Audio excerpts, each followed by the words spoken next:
नमस्कार दोस्तों, मैं Badri Jat Jain classes YouTube channel पर आपका स्वागत करता हूं। दोस्तों, हम बात कर रहे थे राजस्थान के लोक देवता और लोक देवता। हमने देखा था लास्ट वीडियो में पाबूजी के बारे में। हमने देखा था कि पाबूजी का जन्म कोलूमठ जोधपुर में हुआ तथा बाबूजी का मुख्य मंदिर भी कोलूमठ जोधपुर में बना हुआ है। इसके अलावा पाबूजी का एक और मंदिर आहड़ उदयपुर में है। पाबूजी का जो कोलूमठ में मेला बढ़ता है, चैत्र महोत्सव मेला बढ़ता है तथा पाबूजी ऊंटों के देवता थे मुख्यतः, और ऊंट के बीमार होने पर पाबूजी के नाम की तांती बांधी जाती है। और मारवाड़ में सांडे लाने का श्रेय भी पाबूजी को है।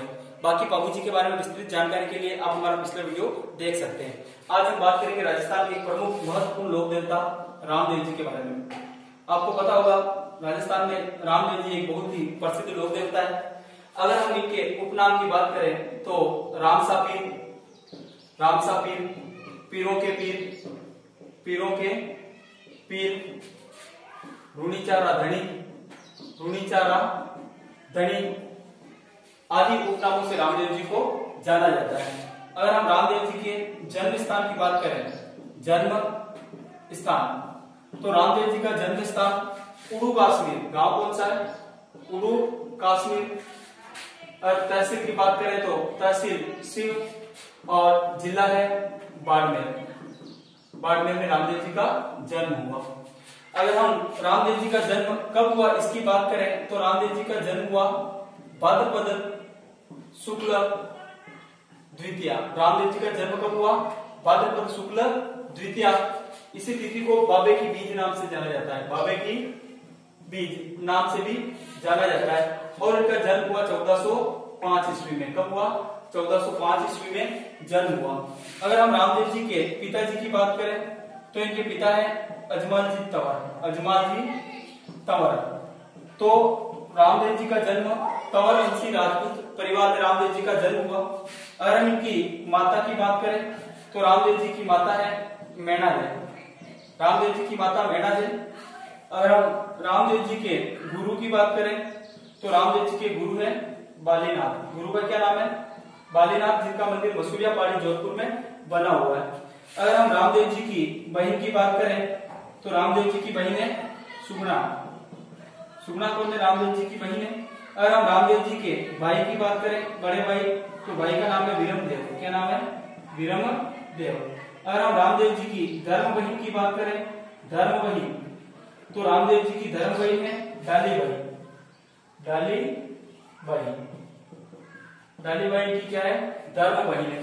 और अगर हम रामदेव जी के बारे में बात करें तो रामदेव जी को कृष्ण का अवतार माना जाता है। किसका अवतार माना जाता है? कृष्ण का अवतार। क्या माना जाता है? कृष्ण का अवतार। तो मैंने आपको कल ही बताया था कि राजस्थान के 4 ही लोक देवता ऐसे हैं जिनको किसी का अवतार माना जाता है। तो रामदेव जी को कृष्ण का अवतार माना जाता है और अर्जुन का वंशज माना जाता है। अर्जुन का वंशज। तो रामदेव जी को किसका वंशज माना जाता है? अर्जुन का वंशज माना जाता है। अगर हम रामदेव जी के घोड़े की बात करें, घोड़ा कौन सा है? तो रामदेव जी का घोड़ा लीला घोड़ा है। आपने भजन भी सुना होगा, लीले घोड़े रा सवार रानी ने तलरा बरसात, ये आपने भजन भी सुना होगा। तो रामदेव जी का घोड़ा कौन सा है? लीला घोड़ा है। तो दोस्तों, ये हमने बात करी रामदेव जी के सामान्य जीवन के बारे में कि रामदेव जी को उपनाम से जाना जाता है रामसा पीर, पीरों के पीर, रूणीचा के धनी। जन्म स्थान है उड़ू कश्मीर, तहसील शिव, जिला बाड़मेर। अगर हम रामदेव जी के जन्म की बात करें तो रामदेव जी का जन्म हुआ भाद्रपद शुक्ल द्वितीया 1405 ईस्वी में, जिसको बाबे की बीज नाम से जाना जाता है। अगर हम रामदेव जी के पिता की बात करें तो रामदेव जी के पिता है अजमल जी तंवर, माता मैना दे है, गुरु बालीनाथ है, बहन सुगनाबाई है, इनके भाई वीरमदेव है। और अगर हम धर्म बहन की बात करें तो धर्म बहन कौन है? डालीबाई है। रामदेव जी को कृष्ण का अवतार माना जाता है। किसका अवतार माना जाता है? कृष्ण का अवतार माना जाता है। तथा रामदेव जी को अर्जुन का वंशज माना जाता है। अगर हम रामदेव जी के घोड़े की बात करें तो रामदेव जी का घोड़ा कौन सा है? लीला घोड़ा है। इसलिए रामदेव जी को लीले घोड़े का अस्वार भी कहा जाता है। तो दोस्तों, रामदेव जी का प्रारंभिक जीवन बीतेगा कहां पे? उड़ू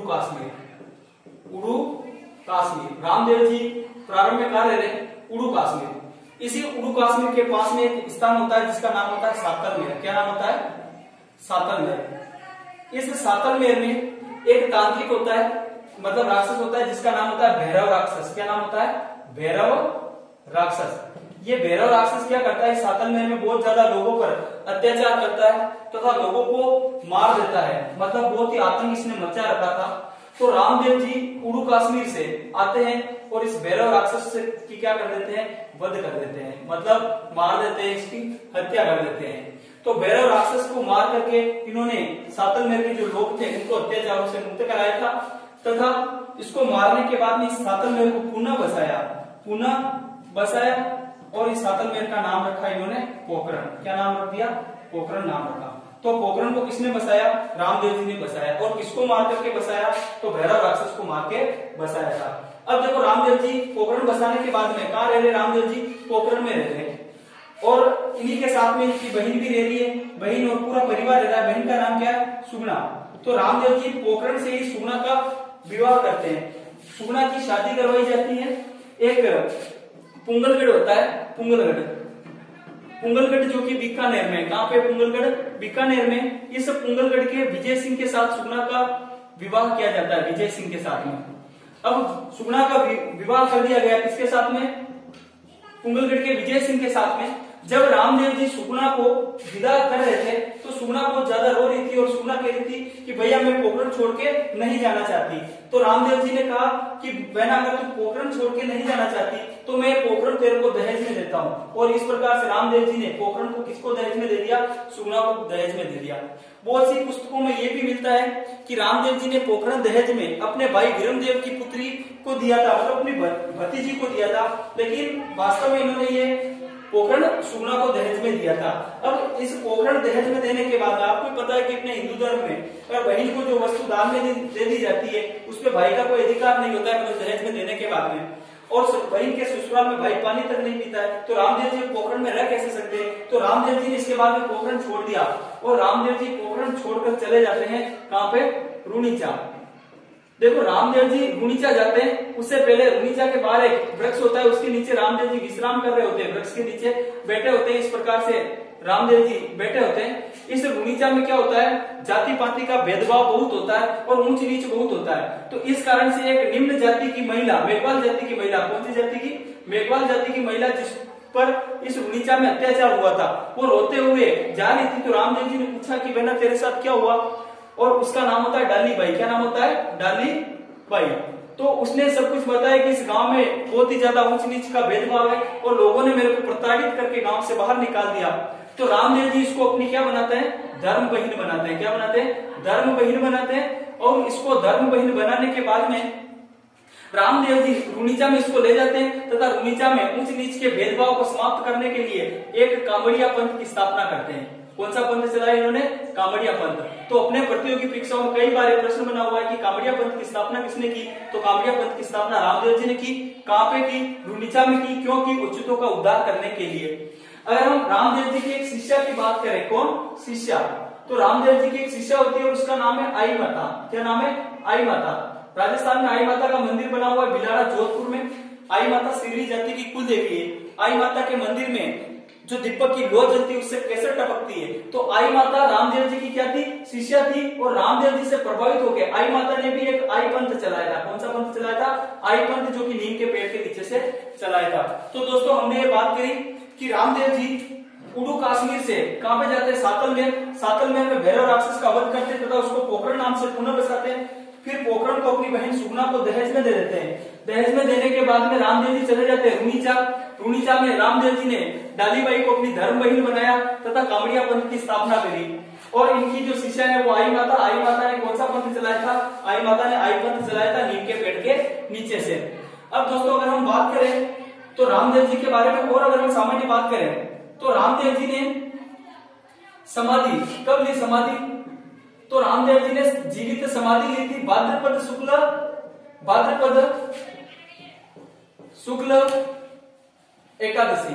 रामदेव जी ने समाधि कब ली, एकादशी, भाद्रपद शुक्ल एकादशी 1458 ईस्वी में रामदेव जी ने रूणीचा गई। कहां पे ली, रूणीचा में ही राम सरोवर की पाद पर, राम सरोवर तालाब के किनारे रामदेव जी ने क्या ले ली, जीवित समाधि ले ली। कब ली, भाद्रपद शुक्ल एकादशी 1458 ईस्वी में रूणीचा में राम सरोवर की पाद पर रामदेव जी ने जीवित समाधि ली।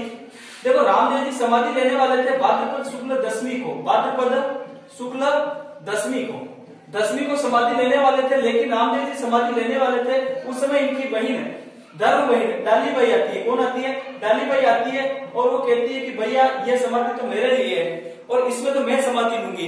तो फिर और ये रामदेव जी कहते हैं नहीं बहना ये तो मेरे लिए। तो वो समाधि के अंदर से डाली बाई कुछ अपने कंगन वगैरह श्रृंगार के सामान निकाल देती है अपने चमत्कार के द्वारा। तो फिर इस प्रकार से रामदेव जी से एक दिन पहले डाली बाई ने भाद्रपद शुक्ल दशमी को समाधि ले ली और उसके एक दिन बाद में रामदेव जी ने समाधि ली। तो रामदेव जी ने समाधि कब ली? भाद्रपद शुक्ल एकादशी। और रामदेव जी के जन्म के बारे में मैंने आपको अभी बताया, भाद्रपद शुक्ल द्वितीया। कब हुआ जन्म? भाद्रपद शुक्ल द्वितीया, जिसको बाबे के बीज नाम से भी जाना जाता है। तो रामदेव जी का गुणिचा में मेला बढ़ता है भाद्रपद शुक्ल द्वितीया। 1405 में इनका जन्म हुआ।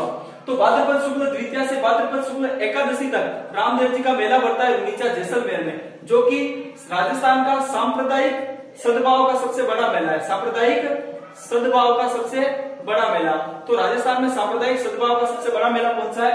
रामदेव जी का मेला, क्योंकि इसमें हिंदू और मुसलमान दोनों ही, हिंदू व मुस्लिम अनुयायी दोनों ही समान रूप से आते हैं। क्योंकि मुस्लिम इनको पीर समझ के पूजा करते हैं और हिंदू इनको देवता समझ के पूजा करते हैं। रामदेव जी ने अपने जीवन काल में मक्का मदीना से आए पीरों को, मक्का मदीना से आए पीरों को चमत्कार दिखाया था। मक्का मदीना से आए पीरों को भी क्या किया था? चमत्कार दिखाया। मक्का मदीना से कुछ पीर जब रामदेव जी के चमत्कारों के बारे में सुना तो वो इनकी परीक्षा लेने के लिए आते हैं। वो एक पीपली के नीचे बैठते हैं आके और उनकी मुलाकात होती है रामदेव जी से। ठीक है, तो रामदेव जी से बातें होती है। उसके बाद रामदेव जी इनको भोजन के बारे में पूछते हैं। तो ये रामदेव जी से कहते हैं कि हम है ना भोजन उन्हीं पात्रों में करते हैं जिनमें हम रोज करते हैं। तो रामदेव जी, तो इन्होंने कहा भाई आपके वो पात्र कहाँ है? रामदेव जी का आपके वो पात्र कहाँ है? तो उन्होंने कहा वो पात्र तो हम मक्का मदीना में भूल आए, वो तो वहां पे है। तो रामदेव जी इनको चमत्कार दिखाते हुए मक्का मदीना से इनके वो पात्र मंगवा देते हैं। तो इस प्रकार से रामदेव जी का चमत्कार देख करके उन पीरों ने कहा, क्या कहा उन पीरों ने? कि आप तो पीर हो, मैं तो पीर। क्या कहा उन्होंने? कि मैं तो पीर, हाँ आप पीरों के पीर हो, आप पीरों के पीर हो। तो रामदेव जी को ये किसने कहा? मक्का मदीना से आए पीरों ने कहा कि मैं तो पीर, हाँ आप पीरों के पीर हो। तो दोस्तों ये हमने बात करी रामदेव जी के मेले के बारे में। तो रामदेव जी का मेला 10 दिन तक बढ़ता है, भाद्रपद शुक्ल द्वितीया से भाद्रपद शुक्ल एकादशी तक। रुणिचा रामसरोवर की पाल पे इनका मंदिर बना हुआ है। रामदेव जी का मेला सांप्रदायिक सद्भाव का सबसे बड़ा मेला है। भाद्रपद शुक्ल दशमी के दिन इनकी धर्म बहिनी डाली बाई ने समाधि ली थी और मक्का मदीना से आए पीरों को रामदेव जी ने अपने चमत्कार दिखाए थे इनके वो कटोरे मंगवा के। अब अगर हम बात करें रामदेव जी के मेले में जो इनकी कांवड़िया पंथ की महिलाएं होती है वो एक नृत्य करती है। रामदेव जी के मेले में रामदेव जी के मेले में कांवड़िया पंथ की महिलाओं द्वारा, कांवड़िया पंथ की महिलाओं द्वारा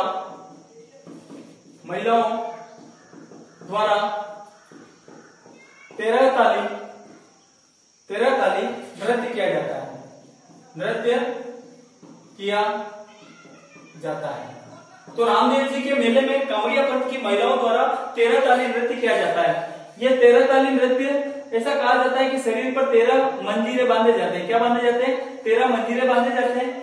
और ऐसा भी कहा जाता है कि इस नृत्य में 13 कलाएं दिखाई जाती है। कितनी कलाएं दिखाई जाती है? 13 कलाएं दिखाई जाती है, 13 मंजीरे बांधे जाते हैं, इसलिए इसको 13 ताली कहते हैं। और ये नृत्य बैठकर किया जाता है। क्या कैसे किया जाता है? बैठकर किया जाता है, बैठकर किया जाता है।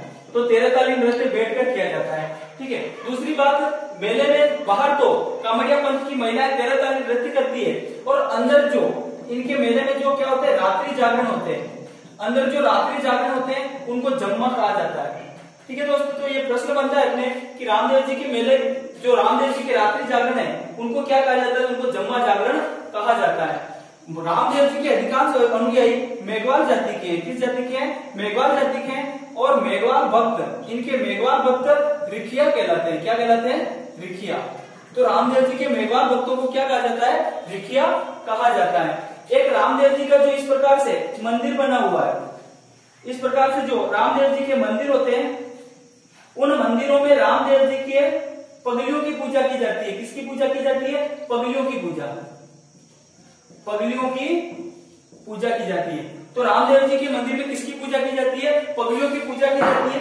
दूसरी अगर हम बात करें तो रामदेव जी के मंदिरों में जो ध्वजा फहराई जाती है, एक इस प्रकार से एक ध्वजा फहराई जाती है।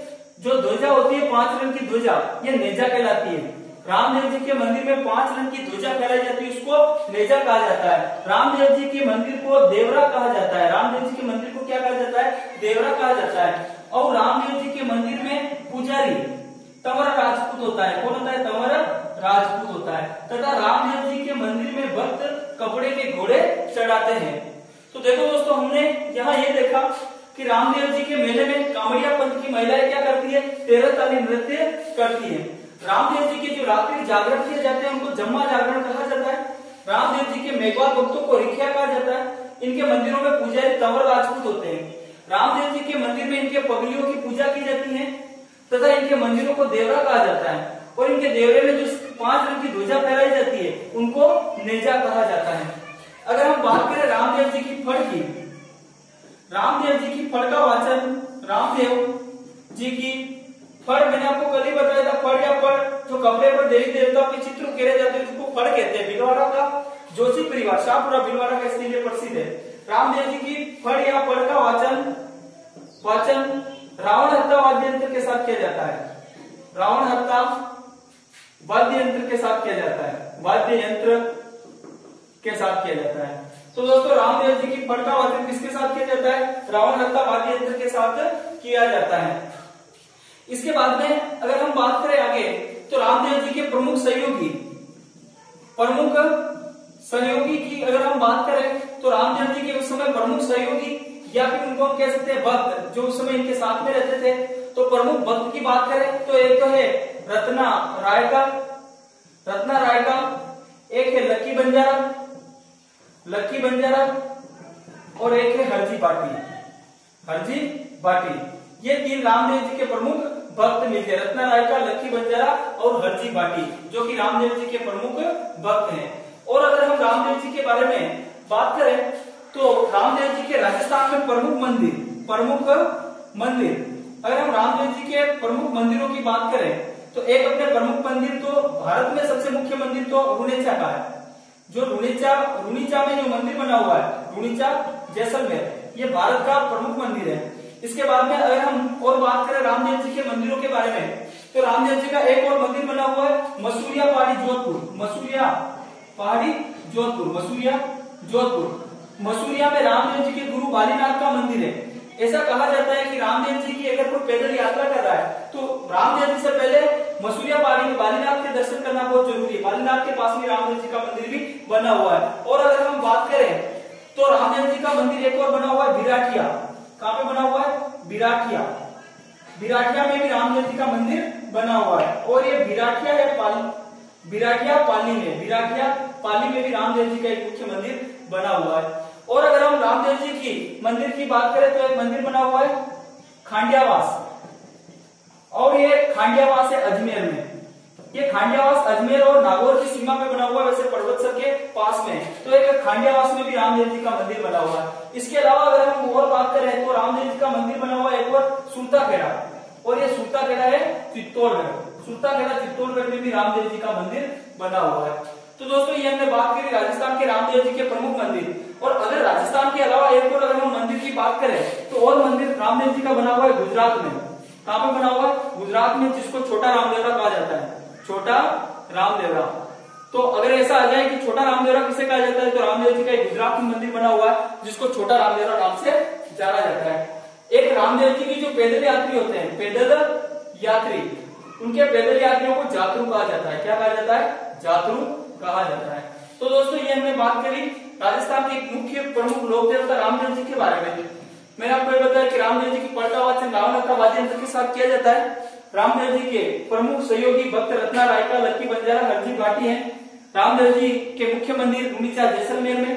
मेला कब पड़ता है? मैंने आपको बता दिया, भाद्रपद शुक्ल द्वितीया से भाद्रपद शुक्ल एकादशी तक मेला पड़ता है। 10 दिन का मेला पड़ता है।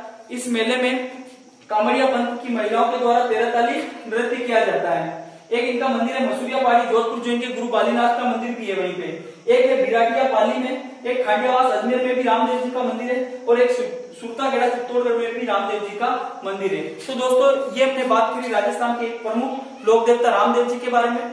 अगले वीडियो में राजस्थान के अन्य लोक देवताओं के बारे में बात करेंगे।